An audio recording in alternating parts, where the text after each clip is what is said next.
Өмнөд Африкийн бүгд найрамд улсын дэд ерөнхийлөгч төрийн тэргүүн элбэг доржид өнөөдөр бараалхлаа.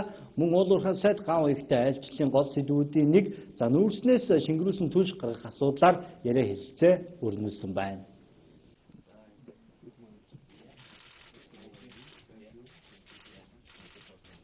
Монгол улсын ерөнхийлөгч 2014 онд хоёр улсын дипломат харилцааг тогтоосны 20 жилийн ой тохиохыг онцлоод энэ айн босгон дээр айлчилж байгаа зүтгэл өндөр байгаагаа илэрхийлсэн юм а.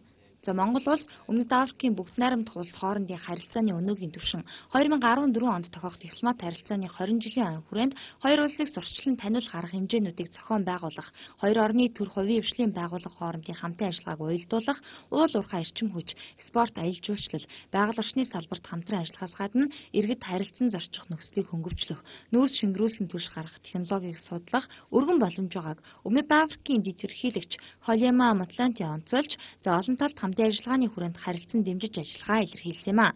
Монгол улсын ерөнхийлөгч цахиагийн элбэг доржид бараалхсны дараа үргэлжлүүлээд уул уурхай сайд ган уяг Өмнөд Африкийн дэд ерөнхийлөгчид мөн бараалхсан. Өмнөд Африкчуудын дэлхийд алдартай нүүрс шингэрүүлсэн түлш гаргах технологиг судлахын тулд ойр үед Монгол улсаас төлөөлөгчид Өмнөд Африкийг зорихоор талууд тохиролцжээ. Монгол улсын тухайд бол бас нүүрс ихтэй, нэг хүнд оногдох нүүрсээр бол мэдээж дэлхийд дээгүүрт орно.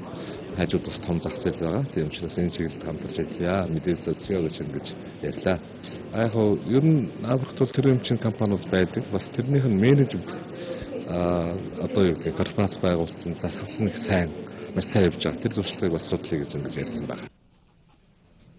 Жилдээ 240-с 250 сая тонн нүүрс олборлдог Өмнөд Африкийн уул уурхайн салбар улсынхаа дотоодын нийт бүтээгдэхүүний 10%-ийг эзэлдэг.